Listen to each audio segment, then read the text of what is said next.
So this felt like a very fitting video to do after the Villalva videos because this is going to be another Villalva game.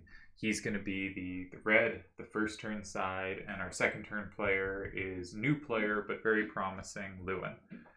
And they played this really interesting game that just kind of goes against all sort of my conceptions of how Triple Triad's supposed to work, but without it being a bad game or anything like that. It's a fascinating game.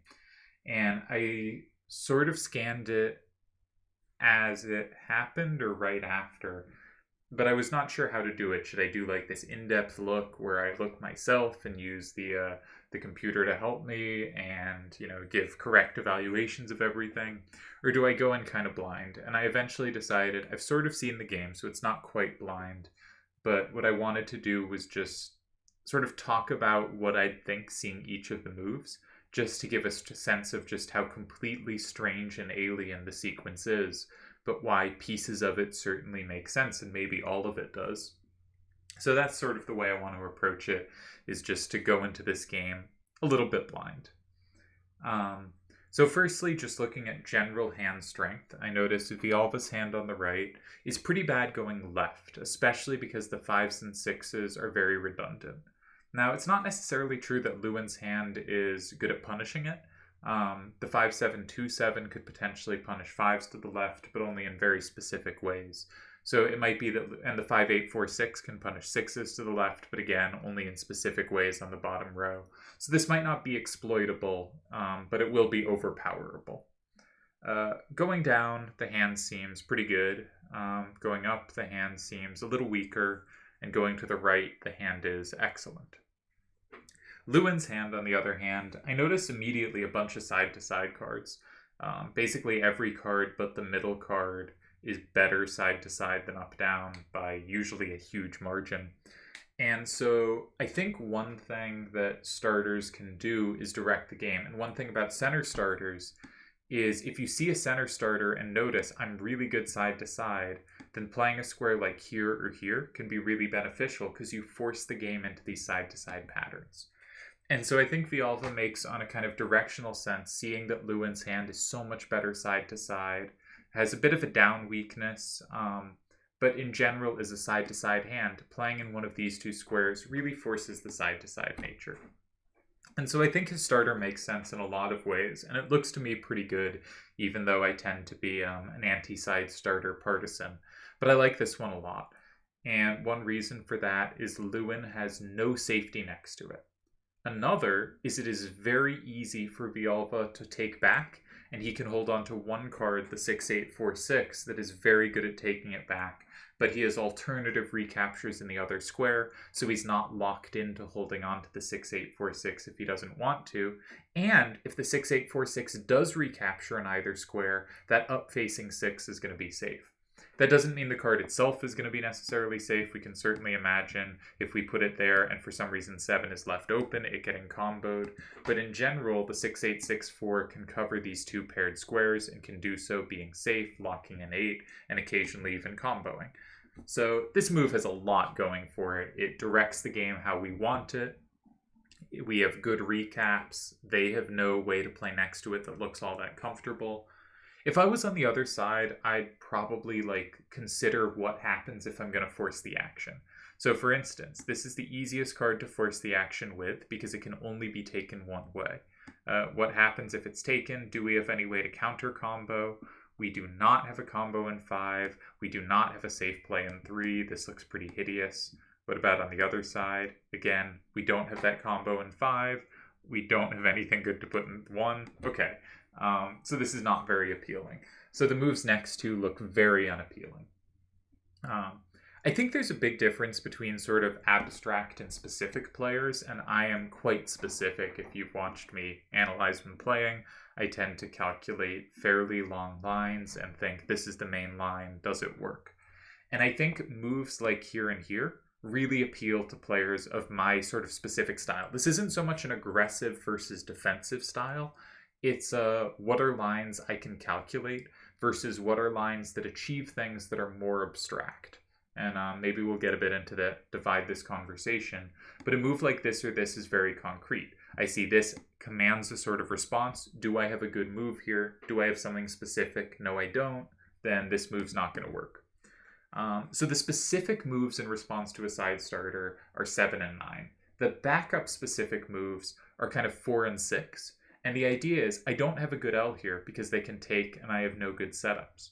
But maybe I can set up 5 to have a combo for me that they don't share and force a good L that way, right? Because this gets to an L. If I force the action here, maybe I can set up an L. But it never forces the action there. They can just take. So if I don't have a way to create an L that way, maybe I can create an L by going in 4 or 6 immediately, just chucking a random card. They're going to go in the safe square of 9 potentially, and maybe I have a good setup in 3 or 7. Here it could make some sense, because there is in fact no safe card to put here, given that we can combo back. So actually 6 could potentially be appealing, because Villalva cannot occupy the safe square of 9. So this move comes to mind, but that 5, 5, 7, 8 has it covered. All the moves with a 7 are really well covered by Villalva's hand. No, I don't love this either. So I feel like all the specific moves are not great. Then, of course, this doesn't mean we couldn't look at them further and find reason, but intuitively they don't look very appealing to me. None of them give us better play in 5 than they give our opponent, and that's kind of a prerequisite. We're now thinking from the blue player's perspective. A third move type is, I think of it as a bit of a controlling move. Earlier today, Dalamar played a game against me where he played a move in 5 that I don't think worked because his hand was terrible, but also his hand was terrible, so not many moves did. But a move in 5 can control the board, right? Something like this says you no longer have the safe square in 9, but it doesn't also deny the safe square in 7, and it kind of needs to really set up our cards well for the resulting game. It does not look clear to me at all that we have a hand that does that, so the control option in 5 is sort of out. But I think in general, 1, 2, 3, and 5 are the more abstract moves. They're the moves that say, I achieve some vaguer thing, right? If I play in 5, I might be controlling space in a way I think's useful, playing off my other cards, and I'm trusting that the combination power of my move is good enough to, put me in a good position or give me winning chances or not lose, right? And I think that's sort of true of moves in 1, 2, and 3 as well. And the move that is played here is in 3, and we'll get into this move, but I think it fits into the abstract end of the spectrum rather than the concrete or the specific. In that, there are specific things you need to check, like what happens if they take, can they take from both squares? They can't take from the square below it. But more generally, it's a move, it doesn't force a reply, right? They could attack it immediately. They could go in 5 and set up the J, and the J is kind of the most abstract 3-move setup. Where there are the most options available and the least are really forcing. They could go in 7 safely. They could go potentially in 9 safely. They could go in 1 and set up the knight setup. There's so many options here. And so it's not something you'll ever be able to calculate out some specific line, right? If you go in a square like this, and they can't take you, and you can set up an L that sets you up in 5, you've already achieved a locked-in card. You've achieved these specific exact things that have already kind of paid off. If you make a move here, you're not doing that so much. And this isn't to say it's any worse. I think it's just as good a square to play in. But it is to say, I think a lot of times we talk about style, and I've certainly done this in terms of aggressive versus more defensive. And I think there's also kind of an abstract versus specific difference. And I think, so Deli and I are 2 fantastic players, and I think I, at my best, was more balanced between the 2, but that's 2009, this is a long time ago. But in my current state, I'm a very kind of specific thinker where I try to follow an idea as deeply as I can, and I tend not to make as many moves that feel to me based on vague things. And I think Deli understands those vaguer things at a better level, so he makes kind of higher level abstract moves than I do, but I'm very good when it comes to specifics, and thus I can calculate outlines and be a really effective calculator. And this doesn't mean I don't have heuristics and positional understanding, but I get by in a lot of positions simply because I can calculate well. And I think there are other players that get by because they have a really good feel for which moves are just going to work. And so this is more abstract. But of course, very common move type. I'm not saying this is a weird or rare move. This move makes a lot of sense. Let's get into it. Villalva's hand can only address it one way, and this can immediately be comboed back. And Villalva has no plus or same in 5. So there is coverage of all the ways to capture it. You know, maybe you don't need to go any further than that. It does use up a card that has some pretty unique power in Luin's hand. The 7-up is not replaceable, but up power may not be needed in the resultant game. And the down power, the 6, is also of limited replaceability in the hand, but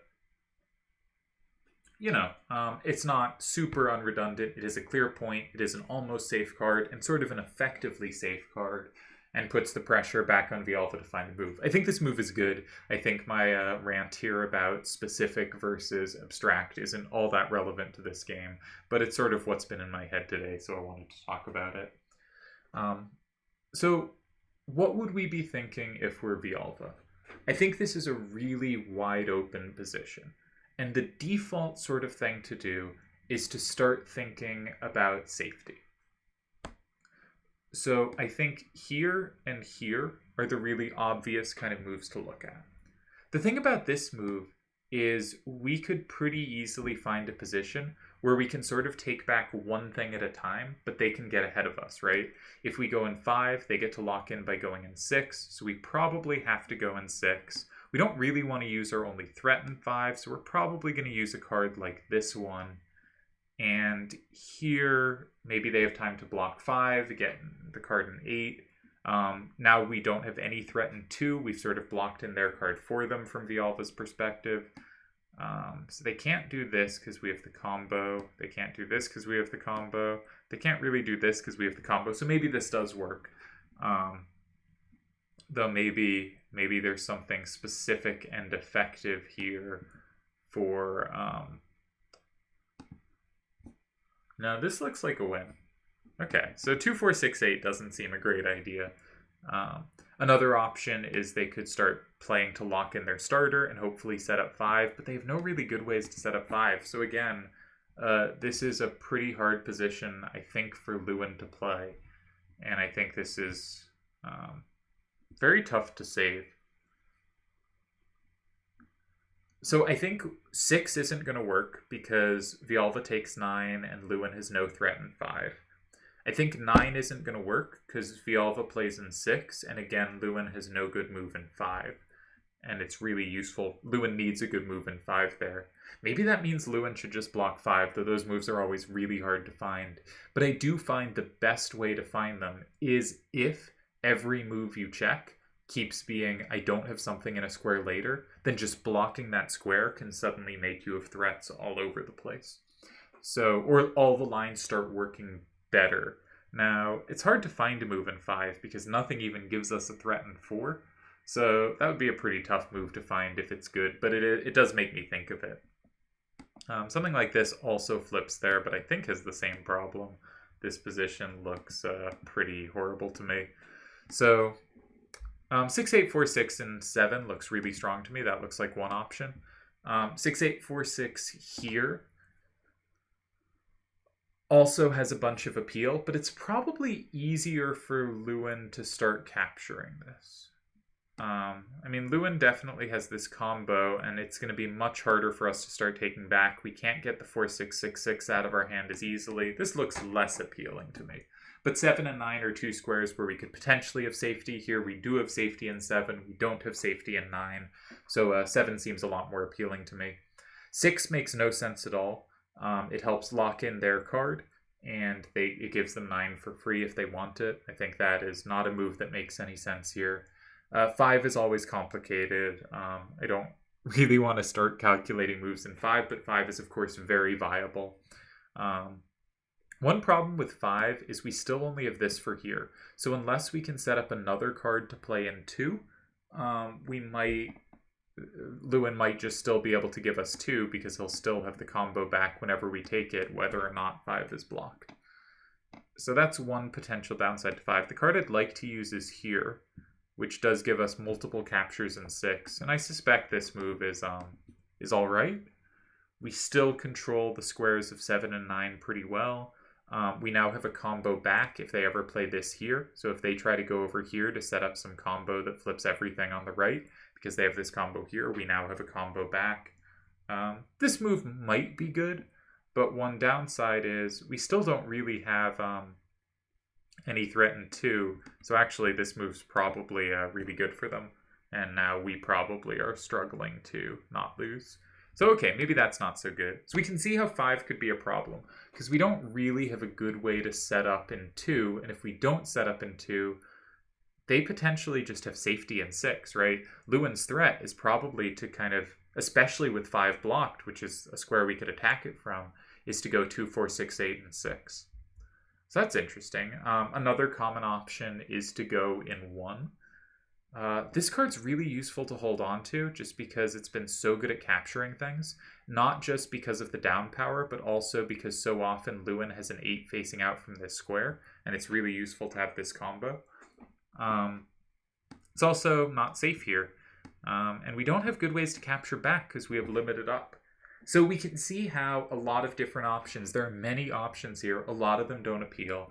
I think I would have in this position ended up with 6, 8, 4, 6, and 7. I suspect that's the move I'd make here because that looks kind of logical and straightforward. But Villalva ends up playing a move we have not considered at all. And this is where the game goes from, you know, kind of curious to really unique. Very strange move. This is not to say bad, this is not to say good. This is to say Villalva finds some really fascinating moves. So he's giving himself a plus in 5, and he's asking Luin to take the safety. And there are some ways that Luin kind of can't, right? If he plays something like this, it is very easy, multiple ways for Villalva to combo back. This is probably the best way here. If he does it this way, then I think this is probably the better way just because everything on that bottom row is safe. Not sure, but it looks the better way to me. But the point is to say he has multiple ways to combo back here. Now still, if you're Luin, I think you probably do capture with one of these 2 cards. You probably pick one that you think will have less value later, and you do go for it. And this Q, you still have a capture here if needed, and you have potential... It's hard to really have safety, but each of these squares has safety against one of Villalva's remaining cards. So we can imagine a move like this, whichever card Villalva puts here, which could be either one, we're going to have, I guess, this is going to be our tie here, is that we have this same in 2 if this goes like this. So I don't think 5 is that dangerous because we get the same in 2 and we have the capture in 9. We should be able to survive there. This is also pretty scary. This is pretty scary.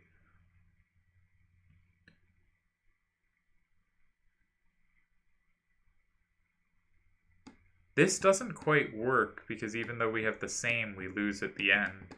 I'm going to ask the AI. Oh, the AI says there's actually a win here for Luin. The win is in 2. Interesting. This would have taken me a while to find, so I'm glad I just got lazy and asked. The point is Villalva has no takes in 6, so we don't have to capture in 6.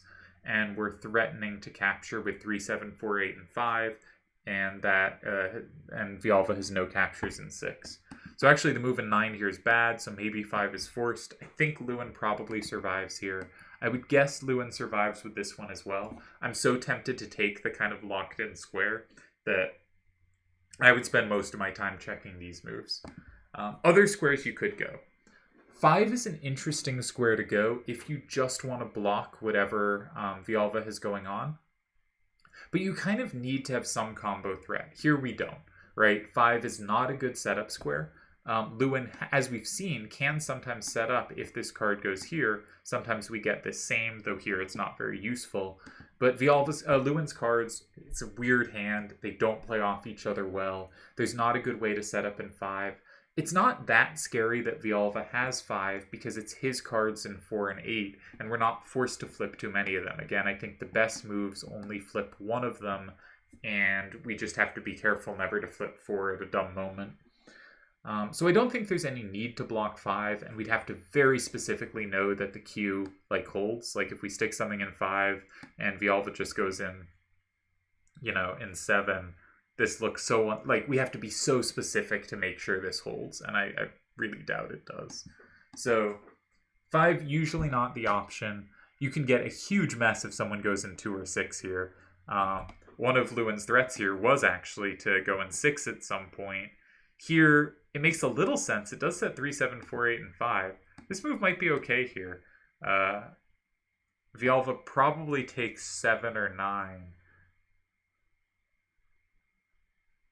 I don't know. This position looks very messy to me.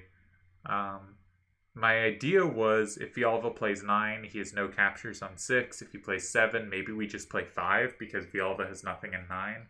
But then Villalva might have something in 2.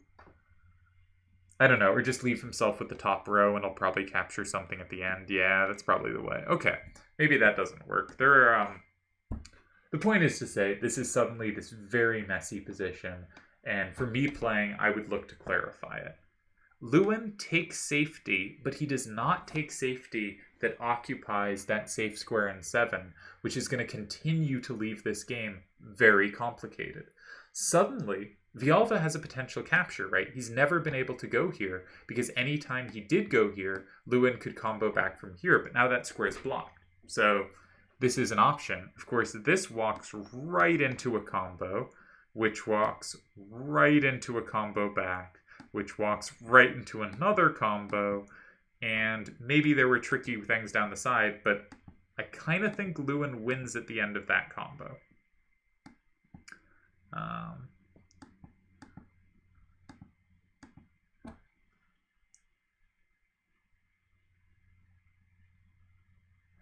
No, you can give yourself both squares. Yeah. Here the 5, 7, 8, 5 is both squares. Okay. Though even that,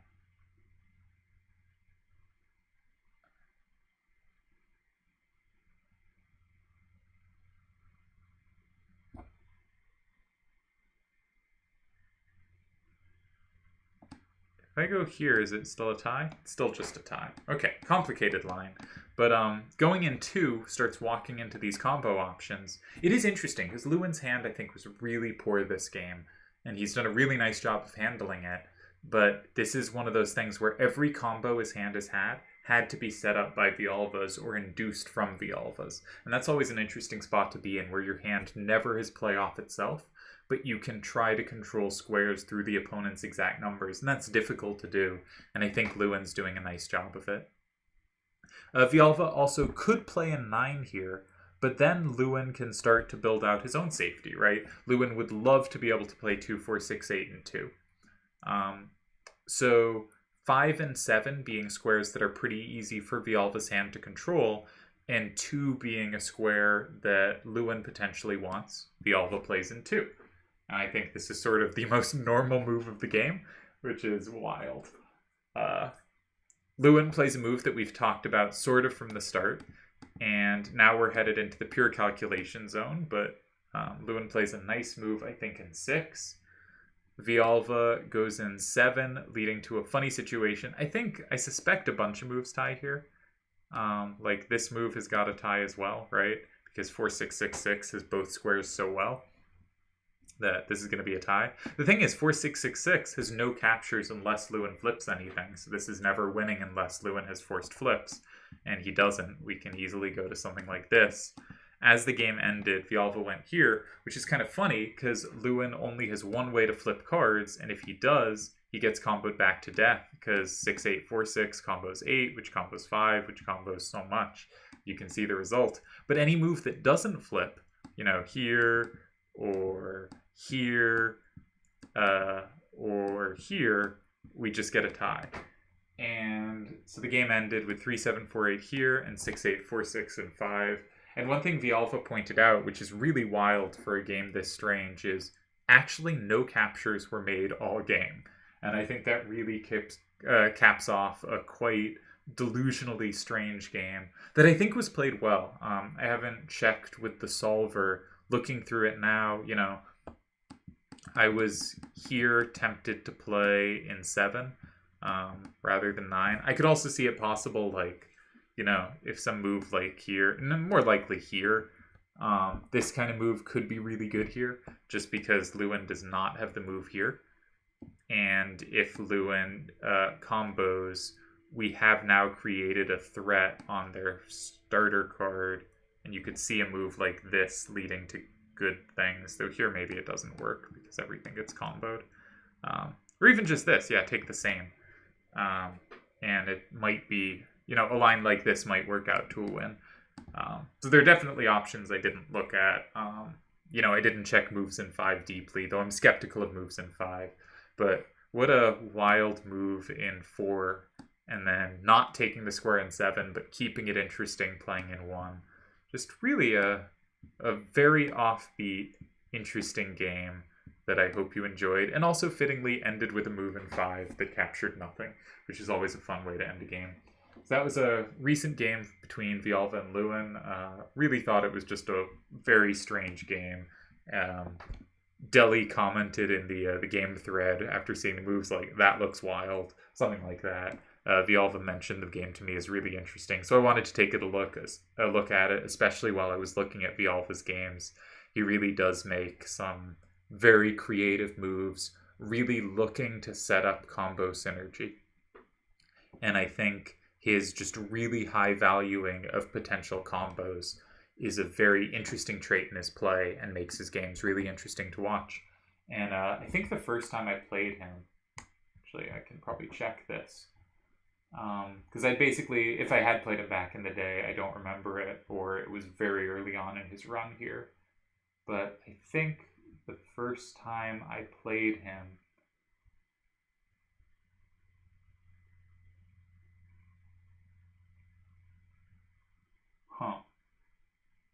no, I must be confusing it with the game against someone else. I thought he had just gone very interestingly setting up combos. Yes, no, the first time I played it, I'm right. It was a hand game, so I was having trouble finding it. But he started in a side. I played in the... So he started, obviously these are different cards, but he started in 6, and I played safely in 9, and he just went in 4, right? Just setting up this combo in 5. And I was like, okay, I'll block in my card. And he played in 2, setting up even more combos. And it didn't actually work in that instance, and he ended up losing the game. But he is a player who's very interesting to watch, because players that value setting up combos really highly, which I think of as, for me to play a move like that, I'd have needed to calculate so much. But for a more abstract player, these moves are easier to find. And they're really interesting and just lead to very enjoyable games. So thanks to Luin and Villalva for playing this game, and I hope you enjoyed it.